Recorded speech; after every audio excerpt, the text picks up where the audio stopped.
আপনার আমার নবী কত সুন্দর, কত দামি।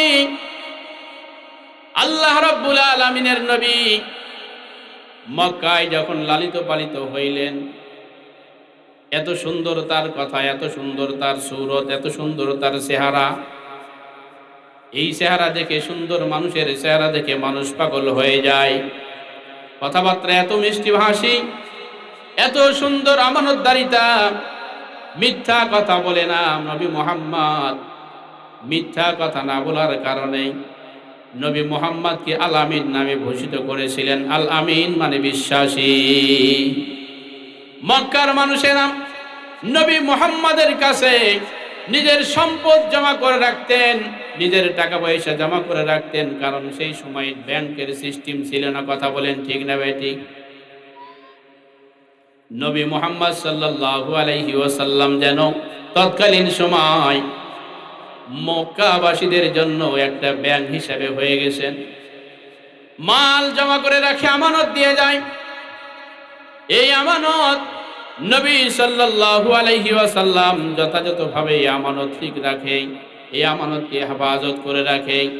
আমার বন্ধুগণ, আমার ভাইরা, আল্লাহর নবী সাল্লাল্লাহু আলাইহি ওয়াসাল্লাম যখন দিনের দাওয়াত দিতে আরম্ভ করে দিলেন, মানুষ মক্কাবাসীরা সেই সময় নবীজির বিরোধিতা শুরু করলো। দিনের দাওয়াত দেওয়ার আগ পর্যন্ত কারো কোনো বিরোধিতা ছিল না। কথা বলেন ঠিক না বেঠি? যখনই বিরোধিতা শুরু হলো, আল্লাহ রাব্বুল আলামিন নবীজিকে বললেন, ও আমার হাবিব, মানুষের মাঝে তুমি পৌঁছায় দাও লা ইলাহা ইল্লাল্লাহু মুহাম্মাদুর রাসূলুল্লাহ। প্রত্যেকটা মানুষের কাছে তুমি কালেমার দাওয়াত পৌঁছে দাও। নবী মুহাম্মদ জীবনের প্রথমে, ইসলামের প্রথমে তিনি চুপি চুপি কালেমার দাওয়াত দিলেন। কয়েকজন মানুষ মুসলমান হলো। আল্লাহ রাব্বুল আলামিন ডাক দিয়ে বললেন, ও আমার হাবিব, আর চুপি চুপি কালেমার দাওয়াত দেওয়ার প্রয়োজন নাই। এখন থেকে তুমি কালেমার দাওয়াত দিতে শুরু করো প্রকাশ্যভাবে। কথা বলেন ঠিক না ভাই? হুকুম কার? আল্লাহর হুকুম। জোরে বলতে হবে, হুকুম কার? এতদিন পর্যন্ত আমাদের বাংলাদেশে মাহফিল করতে হইতে চুপি চুপি ভাবে মাহফিল করার জন্য চেয়ারম্যান সাহেবের কাছে দৌড়াদৌড়ি করা লাগতো, মাহফিলের জন্য মেয়র সাহেবের কাছে দৌড়াদৌড়ি করা লাগতো, মাহফিলের জন্য থানার ওসি সাহেবের কাছে দৌড়াদৌড়ি করা লাগতো। এরপরও কত নেতার পাহাড় দেখা লাগতো, কত নেতার কাছে দৌড়াদৌড়ি করা লাগতো। কিন্তু এখন আর সেই সিস্টেম নাই। সেই সিস্টেম তুলে নিয়েছেন কে? আল্লাহ রাব্বুল আলামিন। এখন আমাদের মাহফিলের জন্য আর কোনো বাধা আছে? কোনো বাধা নেই। আমার বন্ধুরা, আমার ভাইয়েরা, এখন মাহফিল চলবে, কোনো অনুমতির প্রয়োজন নাই। নবী আল্লাহ রাব্বুল আলামিন নবীজিকে বললেন, ও আমার হাবিব, এখন থেকে আর কোনো প্রকাশ্যে দাওয়া অপ্রকাশ্যে দাওয়াত চলবে না, প্রকাশ্যভাবে দাওয়াত চলবে। প্রকাশ্যভাবে ঘোষণা করে দাও। আল্লাহ রাব্বুল আলামিন নবীজিকে আয়াত নাযিল করে জানায় দিলেন, ওয়ানযির আশীরাতাকাল আকরাবিন। বলুন আল্লাহু আকবার। আমার ভাইরা, নবী মুহাম্মদ তাদের এলাকার নিয়ম অনুযায়ী সাফা পাহাড়ের মধ্যে তিনি আরোহণ করলেন। সাফা পাহাড়ের মধ্যে তিনি যাইয়া একটা চিৎকার দিলেন, ইয়া সবাহ, ইয়া সবাহ নামে যখন তিনি চিৎকার দিতে আরম্ভ করে দিলেন, তাদের নিয়ম অনুযায়ী কেউ যদি কোনো বিপদে পড়ে তাহলে এই সংকেত নাম ধরে ডাকবে, এই সংকেত শব্দ ব্যবহার করবে। সব মানুষেরা তার বিপদ থেকে উদ্ধার করার জন্য দৌড়ে যাবে। এইভাবে নবীজি সাল্লাল্লাহু আলাইহি ওয়াসাল্লামের ডাকে সবাই বাড়ি থেকে ছুটে আসলো। বলে, মুহাম্মদ কি হয়েছে বলো, কি সমস্যা, কি জন্য আমাদেরকে একত্রিত করেছো? নবীজি বললেন, আমি যদি তোমাদেরকে বলি এই পাহাড়ের পাদদেশে বিশাল এক সৈন্যবাহিনী আছে যারা তোমাদেরকে আক্রমণ করে তোমাদেরকে ধ্বংস করে ফেলবে, তোমাদের মাল সম্পদগুলি লুট করে নেবে, তাহলে কি তোমরা বিশ্বাস করবে? মক্কার লোকেরা বলে, ও মুহাম্মদ, কেন আমরা বিশ্বাস করব না? ছোট থেকে তুমি আমাদের কাছে লালিত পালিত হয়েছো, তোমার চরিত্র কেমন আমরা তো জানি, তোমার কথা কত সুন্দর, তোমার কথা কত বিশ্বাসী, আমরা তো সেটা জানি। অবশ্যই অবশ্যই আমরা বিশ্বাস করব। ইয়া মুহাম্মদ, কি বলো তুমি আমাদেরকে বলো। নবী মুহাম্মদ আল্লাহ রাব্বুল আলামিনের বাণী তাদেরকে শোনায় দিলেন। সবাই পড়ো লা ইলাহা ইল্লাল্লাহু মুহাম্মাদুর রাসূলুল্লাহ। ও মক্কাবাসী শোনো, এতদিন পর্যন্ত যেই মূর্তির পূজা করেছো, লাত মানাত উজ্জার পূজা করেছো, এই মূর্তির পূজা তোমাদেরকে জাহান্নামে নিক্ষেপ করবে, কবরে তোমাদেরকে আযাব দিবে, আযাব সহ্য করতে হবে। তোমরা যদি কবরের কঠিন আযাব থেকে বাঁচতে চাও, পানা চাও, তাহলে একমাত্র মাবুদ যিনি আপনাকে আমাকে সৃষ্টি করেছেন সেই মাবুদের কালেমাকে গ্রহণ করো, সেই মাবুদকে গ্রহণ করো, সেই মাবুদকে বিশ্বাস করো, সেই মাবুদের ইবাদত করো। আমার বন্ধুগণ, কাফেররা মাথা নত করে ফেললেন। কিন্তু একজন বদমাশ যার নাম হলো আবু লাহাব, আবু লাহাব বলে উঠলেন, তাব্বাল্লাকা আলিহাযা জামাতানা। ও মুহাম্মদ, তুমি ধ্বংস হও, এই জন্যই কি আমাদেরকে ডাকছো? বলুন নাউজুবিল্লাহ। ধ্বংস হওয়ার জন্য বলছেন। আল্লাহ রাব্বুল আলামিন নবীজিকে পৃথিবীতে পাঠিয়েছেন ইসলামকে কায়েম করার জন্য, কিন্তু সেই বদদুয়া নবীজির উপর লাগবে? বলেন লাগবে? কখনোই নয়। আমার বন্ধুরা, আমার ভাইয়েরা বদদুয়া দিলেন আবু লাহাব। আল্লাহ রাব্বুল আলামিন নবীজিকে জানাই দিলেন, ও আমার হাবিব আবু জেহেল, আবু লাহাব যেহেতু এতগুলো মানুষের সামনে তোমাকে অপমান করলো, তোমাকে বদদুয়া দিল, লাঞ্ছিত করলো, ও নবী মুহাম্মদ তুমি চুপ থাকো। এর জবাব আমি আল্লাহ রাব্বুল আলামিন আরশ নামক পার্লামেন্ট থেকে ঘোষণা দিতেছি। আল্লাহ রাব্বুল আলামিন সূরাতুল লাহাব নাজিল করে আবু লাহাবের সব কিছু ফাঁস করে দিলেন। বলুন সুবহানাল্লাহ। আল্লাহ রাব্বুল আলামিনের নবী, আল্লাহ রাব্বুল আলামিনের নবী মক্কা যখন বিজয় করলেন, এমন সময় তিনি ঘোষণা দিলেন, লা তাসরিবা আলাইকুমুল ইয়াউম। ও মক্কাবাসীরা, আজ সবাই স্বাধীন, কারো প্রতি কোনো প্রতিশোধ নেওয়া হবে না। আল্লাহর নবী বললেন, মান দাখালাল মসজিদাল হারামা ফাহুয়া আমিন। যে মসজিদে হারামে প্রবেশ করবে সে নিরাপদ হবে। মান আগলাকা বাবান ফাহুয়া আমিন।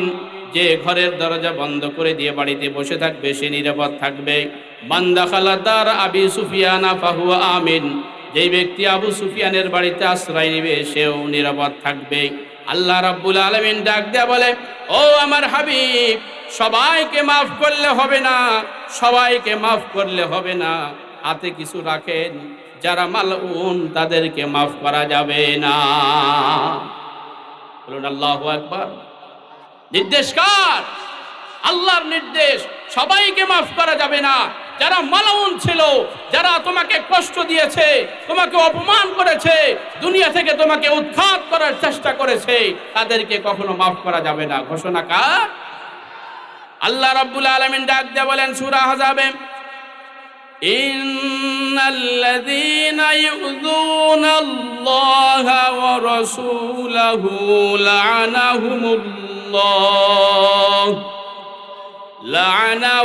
লা'নাহুমুল্লাহু ফিদ দুনিয়া ওয়াল আখিরাতি ওয়া আ'আদ্দা লাহুম আযাবাম মুহিনা।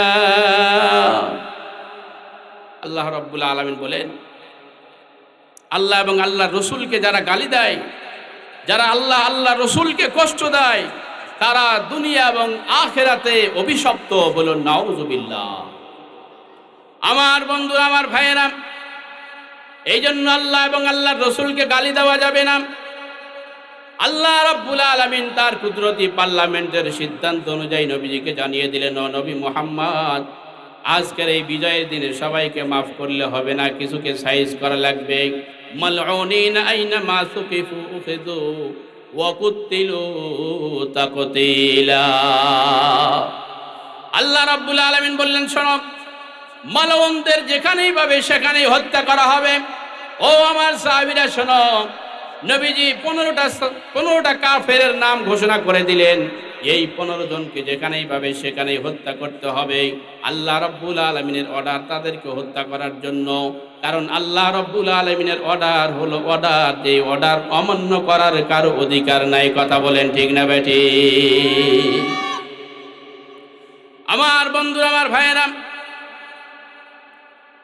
নবী মুহাম্মদকে গালি দেওয়ার জন্য, কষ্ট দেওয়ার জন্য আল্লাহ রাব্বুল আলামিন এই সিদ্ধান্ত নিয়েছেন।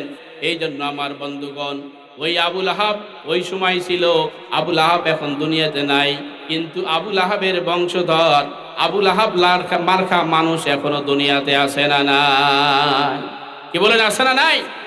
আপনারা কি ঘুমায় গেছেন নাকি? আমার বন্ধুরা, আমার ভাইয়েরা, এই জন্য বন্ধুগণ, আল্লাহ এবং আল্লাহর রসুলকে গালি দেওয়া যাবে না। যারা আল্লাহ এবং আল্লাহর রসুলকে গালি দিবে, দুনিয়াতে আল্লাহ রাব্বুল আলামিন তাদের দুনিয়া ধ্বংস করে দিবেন, আখিরাত ধ্বংস করে দিবেন। ও মুসলমান, এই বাংলাদেশে বাবার বিচার হয়, বাবার হত্যার বিচার হয়, ভাইয়ের হত্যার বিচার হয়, আরো কত কি বিচার হয়, অনেক মামলা মোকদ্দমা হয়, কিন্তু নবীর অপমান যারা করে তাদের কোনো বিচার হয় না। কথা বলেন ঠিক না বেঠিক? আমার বন্ধুরা, আমার ভাইরা, আমরা মুসলমান, এই 90% মুসলমানের দেশে নবীর নামে কটূক্তি করা হয়, নবীর নামে ব্যঙ্গচিত্র করা হয়, কিন্তু মুসলমান আমরা চুপ করে বসে থাকি। এই আদালত, তাদের কোনো বিচার হয় না, আদালতে কোনো বিচার নাই। আমরা এই বাংলাদেশের 90% মুসলমানের দেশে যত বিচার আছে সমস্ত বিচার হয়, কিন্তু নবীদের কটূক্তির জন্য কোনো বিচার হয় না। আমার বন্ধুগণ, এই বাংলার জমিনে নবীর অপমান নিয়ে, নবীর জন্য যদি, নবীর সম্মান নিয়ে কেউ সিনেমিনি খেলে, আখির জামানার শেষ নবীর এই মুকুট নিয়ে যদি কেউ সিনেমিনি খেলে, তাহলে রাষ্ট্রীয়ভাবে তাকে মৃত্যুদণ্ডের আইন করতে হবে। কথা বলেন ঠিক না বেঠিক?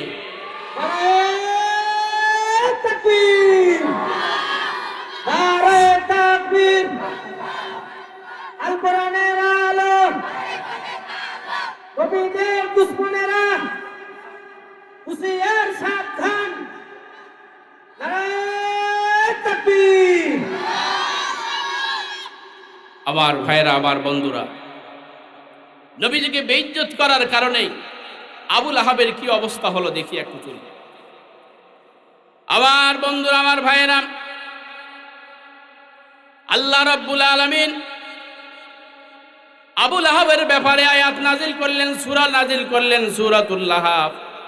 আল্লাহ রাব্বুল আলামিন ডাক দিয়া বলেন, ও নবী, তুমি কাফেরদেরকে শোনায় দাও, আবুল আহাব তোমাকে যে বদদুয়া করে, এই বদদুয়া তোমাকে লাগে নাই, বরং আমার পার্লামেন্ট থেকে এসে ঘুরে তাকে গিয়া লাগছে। তাব্বাত ইয়াদা আবি লাহাবিন ওয়া তাব, ধ্বংস হোক আবুল আহাবের দুহাত এবং ধ্বংস হোক সে নিজেই। মা আওনা আনহু মালুহু ওয়া মা কাসাব, তার ধন সম্পদ এবং যা সে অর্জন করেছে, কামাই করেছে, তা তার কোনো কাজে আসে নাই। সায়াসলা নারান যাতা লাহাব, অচিরেই সে নিক্ষিপ্ত হবে লেলিহান আগুনে। ওয়ামরাতুহু হাম্মালাতাল হাতাব, এবং তার স্ত্রীও লাকড়ি বহনকারিণী। এখানে প্রশ্ন আছে, আবুল আহাব নবীজিকে বেইজ্জত করেছেন, তার জন্য শাস্তির বিধান, তার অপমান আল্লাহ রাব্বুল আলামিন প্রকাশ করে দিয়েছেন, কিন্তু আবুল আহাবের স্ত্রী কি করলো? কথা বলেন ঠিক না বেঠিক? আবুল আহাবের স্ত্রী তো কোনো কিছু করে নাই। আমার বন্ধুরা, আমার ভাইয়েরা, আল্লাহ রাব্বুল আলামিন বলেন, ওয়ামরাতুহু হাম্মালাতাল হাতাব, তার স্ত্রী লাকড়ি বহনকারিণী। এটার এক তাফসীর হলো, আবু জেহেলের স্ত্রীর নাম হলো উম্মে জামিলা। উম্মে জামিলার একটা খারাপ স্বভাব ছিল, প্রত্যেক বাড়িতে বাড়িতে ঘুরতো, গ্রামে গ্রামে ঘুরতো, বাড়িতে বাড়িতে ঘুরতো, আর মহিলাদের সঙ্গে বিভিন্ন আলাপ আলোচনা করত। এমন পাড়া ঘুরান্না মহিলা আছে না নাই? কি বলেন, আছে না নাই? আছে। আমার বন্ধু, আমার ভাইয়েরা, এই মহিলা স্বামীদেরকে তার স্ত্রীর ব্যাপারে কথা লাগাইতো, আবার স্ত্রীদেরকে তার স্বামীর ব্যাপারে কথা লাগাইতো, এমনই ভাবে স্বামী স্ত্রীর মধ্যে বিচ্ছেদ পয়দা করে দিত, স্বামী স্ত্রীর মধ্যে কাজে লাগিয়ে দিত। আমার বন্ধুরা, আমার ভাইয়েরা, এরপরে আবুল আহাবের স্ত্রী উম্মে জামিলা মহিলাদেরকে বলে, ও মক্কার মহিলারা শোনো, একটা পাগল বের হয়েছে, পাগল যার নাম হলো মুহাম্মদ। এই মুহাম্মদ নাকি আমাদের জন্য আমাদের নামে একটা দুর্নাম রটাই দিয়েছে। তার মাবুদ নাকি, তার আল্লাহ নাকি আমাদের জন্য একটা সূরা নাযিল করেছে। ও মক্কার মহিলারা, তোমরা সেই পাগল মুহাম্মাদের কাছে যাও না, তোমরা সেই পাগল মুহাম্মাদের কাছে যাও না। যদি পাগল মুহাম্মাদের কাছে তোমরা যাও, তাহলে তোমরাও তার পাগলে মারতে থাকবা। মানুষ চিন্তা করে, আরে মুহাম্মদ যদি পাগল হয়, আমরা শুনেছি মুহাম্মদ খুব ভালো ছেলে, মুহাম্মদ যদি পাগল হয়, যাই তো দেখি তার কি পাগলামি, সে কি পাগলামি করে। বলুন সুবহানাল্লাহ। আমার বন্ধুরা, আমার ভাইয়েরা, যখন কোনো কাজে নিষেধ করা হয়, সেই কাজটাই মানুষ বেশি করে। কথা বলেন ঠিক না বেঠিক? এখন মক্কার মধ্যে পুরুষ এবং মহিলার ঢল শুরু হয়ে গেছে পাগল দেখার জন্য। পাগল যখন দেখতে গেছে, পাগলে দেখে কোরআন তেলাওয়াত করে, এত সুন্দর সুর দিয়া কোরআন তেলাওয়াত করে। কোরআনের তেলাওয়াতের সুর শুনে শুনে তাদের চোখ দিয়া পানি বের হতে শুরু করে। কোরআন যেহেতু আরবি, তারাও যেহেতু আরবি ভাষা বোঝে, সেহেতু আল্লাহ রাব্বুল আলামিনের কালাম বুঝতে তাদের কোনো অসুবিধা হয় না। নবীজির জবান থেকেই, নবীজির জবান মোবারক থেকে সুন্দর কণ্ঠে কুরআনুল কারীমের তেলাওয়াত শুনে মানুষ মুসলমান হয়ে যায়। বলুন সুবহানাল্লাহ। আমার বন্ধুরা, আমার ভাইয়েরা, উম্মে জামিলা একদিন হাতে 2টা পাথর নিয়ে গেছে নবীজিকে মারার জন্য। এই সূরা নাযিল হওয়ার কথা শুনে তার আর মাথা ঠিক নাই। 2 হাতে পাথর নিয়ে গেছে নবীজিকে মারার জন্য। নবীজিকে মারতে দৌড়াইতেছে, দৌড়াইতে গিয়া দেখে বাড়িতে নাই। এরপরে তিনি খুঁজতেছে হাতে পাথর নিয়া। আল্লাহ পাক রব্বুল আলামিনের নবী এক মাঠে আছেন, সাথে কিছু সাহাবায়ে কেরাম আছেন, আবু বকর আছেন। আবু বকর ডাক দিয়ে বলে, ইয়া রাসূলুল্লাহ, ইয়া হাবিবাল্লাহ, তাকায় দেখো, ওই যে উম্মে জামিলা হাতে পাথর নিয়ে আসতেছে, তার উদ্দেশ্য মনে হয় ভালো নয়, সে মনে হয় আপনাকে আঘাত করবে। আপনি কি বলেন? আপনি যদি আমাকে অনুমতি দেন, তাহলে আমি তাকে এখনই জাহান্নামে পাঠিয়ে দেই। আবু বকরের কথা শুনে আমার দয়ার নবী, মায়ার নবী মুহাম্মদুর রাসূলুল্লাহ, বলুন সাল্লাল্লাহু আলাইহি ওয়াসাল্লাম, আবু বকরকে ডাক দেয়া বলে, ও আমার সাহাবী আবু বকর, তাকে আসতে দাও, তাকে আসতে দাও। সে, তার উদ্দেশ্য যদি খারাপ হয়, তাহলে সে আমাকে দেখতে পারবে না। বলুন সুবহানাল্লাহ। কি বলছেন? যদি তার উদ্দেশ্য খারাপ হয়, খারাপ উদ্দেশ্য নিয়ে, অর্থাৎ আমাকে যদি সে মারার জন্য আসে, তাহলে তার দৃষ্টিতে আমি নবী দেখতে পারবে না, আমাকে সে দেখতে পারবে না। বলেন সুবহানাল্লাহ। আমার বন্ধুগণ, সূরা বনী ইসরাইল আল্লাহ রাব্বুল আলামিন ডাক দিয়া বলেন, ওয়া ইযা ক্বরাতাল কুরআনা জাআলনা বাইনাকা ওয়া বাইনাল লাযিনা লা ইউমিনুনা বিল আখিরাতি হিজাবাম মাসতুরা। আল্লাহু আকবার। বলুন না আল্লাহু আকবার। আমার বন্ধুরা, আমার ভাইয়েরা, আল্লাহ রাব্বুল আলামিনের নবী ডাক দেয়া বলেন, ও আবু বকর সাহাবী শোনো, তুমি কি জানো আমি কেমন নবী? আল্লাহ রাব্বুল আলামিন আমাকে কেমন ভালোবাসে। তাকে ছেড়ে দাও, তারপরে মজা দেখবা। তাকে ছেড়ে দেওয়া হলো। উম্মে জামিলা আসলো। উম্মে জামিলা আসার পরে নবীকে আর খুঁজে পায় না। সুবহানাল্লাহ, কালকে বলবেন, নবীকে আর খুঁজে পায় না, অথচ নবী ওখানেই আছে। আবু বকরকে জিজ্ঞাসা করে, আবু বকর, তোমার সাথী কই, তোমার বন্ধু কই, ওই পাগল মুহাম্মদটা কই? আবু বকর এখন চিন্তায় পড়ে গেছে। আবু বকর নবীকে দেখে, কিন্তু সে তো নবীকে দেখে না। আবু বকর যদি নবীর ব্যাপারে যদি বলে আমি জানি না, তাহলে আবু বকরের সিদ্দিক নাম কাটা যাবে। কথা বলেন ঠিক না বেঠিক? হযরত আবু বকর কৌশল করে বললেন, তুমি খোঁজো কোথায় আছে। বলেন সুবহানাল্লাহ। খুঁজতেছে কিন্তু পায় না। অনেক খোঁজাখুঁজি করার পরে তিনি চলে গেলেন, অথচ নবীজি ওখানেই আছে। নবীকে না দেখার জন্য পর্দা করে দিয়েছেন কে? আল্লাহর ক্ষমতা আছে না নাই?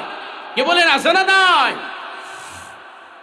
আমার বন্ধুরা, আমার ভাইয়েরা, এমনই ভাবে দিনের পথে যারা কাজ করতে চায়, দিনের পথে যারা কাজ করবে, তাদেরকে প্রয়োজনে পাথর আসতে পারে, তাদের গায়ে পাথর আসতে পারে। কথা বলেন ঠিক না ভাই? ঠিক।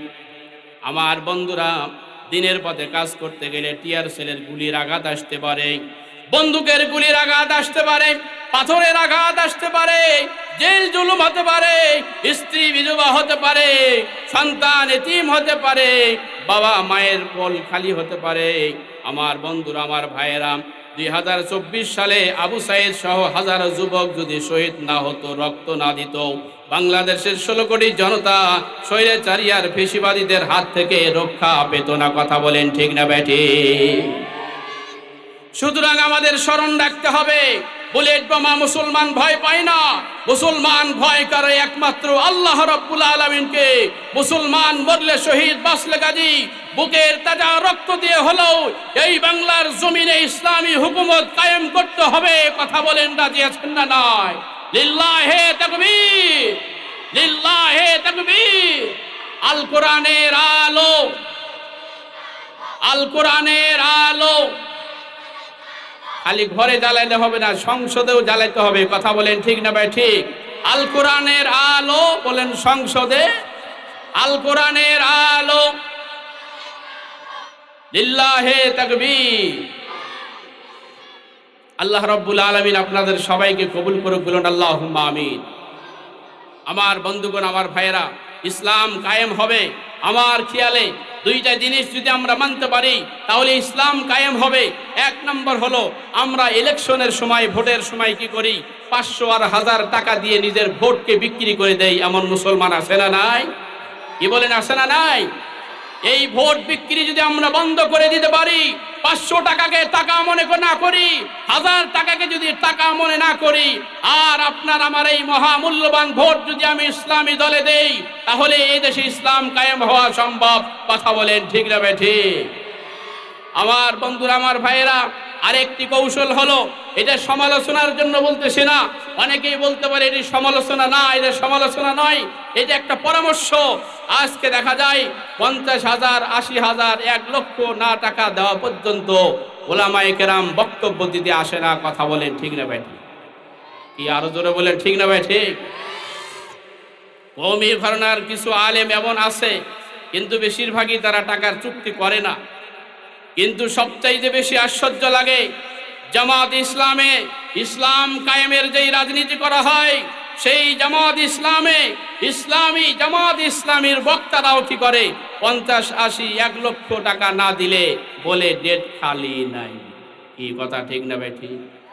জামাত ইসলামের সাংগঠনিক মাহফিলে যদি 50,000, 1 লক্ষ টাকা দিয়ে মাহফিল করতে হয়, আর সেখানে ইসলাম কায়েমের স্লোগান তোলা হয়, তাহলে সেই 1 লক্ষ টাকার বক্তা দিয়া কিভাবে ইসলাম কায়েম হবে? কথা বলেন ঠিক না বেঠে?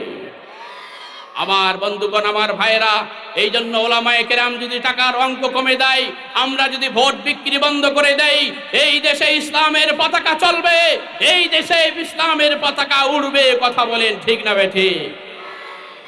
আমার বন্ধুরা, আমার ভাইয়েরা, আল্লাহ তাআলা মানব এবং জিন জাতিকে ভালোবাসে, আর এই ভালোবাসা আল্লাহ রাব্বুল আলামিনকে দেওয়ার জন্য আল্লাহ রাব্বুল আলামিন আমাদেরকে বানাইছে।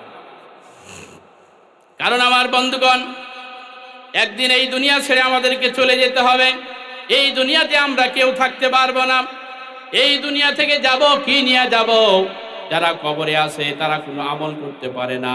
দুনিয়াতে একজন মানুষ যখন সুবহানাল্লাহ বলবে, ইয়ার সব বাড়াইতে বাড়াইতে আল্লাহ রাব্বুল আলামিন পাহাড় পরিমাণ করে দিবেন। বলুন সুবহানাল্লাহ। আমার বন্ধুরা, আমার ভাইয়েরা, যাবার সময় আমরা খালি হাতে যাব। কি বলেন, কথা ঠিক না ভাই? ঠিক। কেউ কি সম্পদ নিয়ে যাইতে পারবে?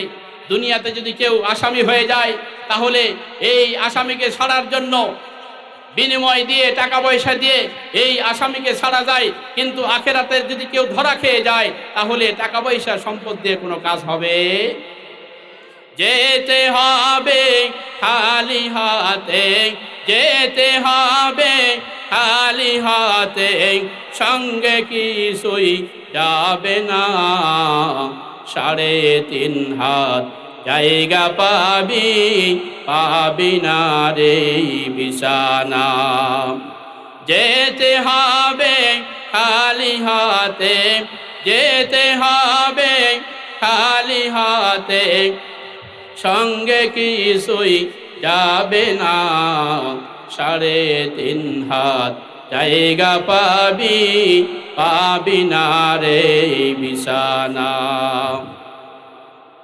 আজকে তুমি যাদের লাগি শুধুই পাগল পারা, যেতে হবে একা একা, কেউ যাবে না তারা। কথা বলেন ঠিক না ঠিক? যেতে হবে একা একা, কেউ যাবে না তারা। ছাড়তে হবে মায়ারি বন্ধন, ছাড়তে হবে মায়ারি বন্ধন, সাদের এই বালাখানা। যেতে হবে খালি হাতে, সঙ্গে কিছুই যাবে না। এই জন্য আমাদেরকে আমল নিয়ে রেডি থাকতে হবে, আমাদের ঈমানকে মজবুত করতে হবে। শিরক মুক্ত ঈমান আমাদেরকে বানাইতে হবে, বেদাত মুক্ত আমল আমাদেরকে বানাইতে হবে। কথা বলেন ঠিক না ভাই ঠিক? আল্লাহ রাব্বুল আলামিন যেন শিরক মুক্ত ঈমান নিয়ে, বেদাত মুক্ত আমল নিয়ে আল্লাহ রাব্বুল আলামিন যেন আমাদের সবাইকে কবরে যাওয়ার তৌফিক দান করেন। কবরের সামান নিয়ে সকলে বলুন আল্লাহুম্মা আমিন, আল্লাহুম্মা আমিন।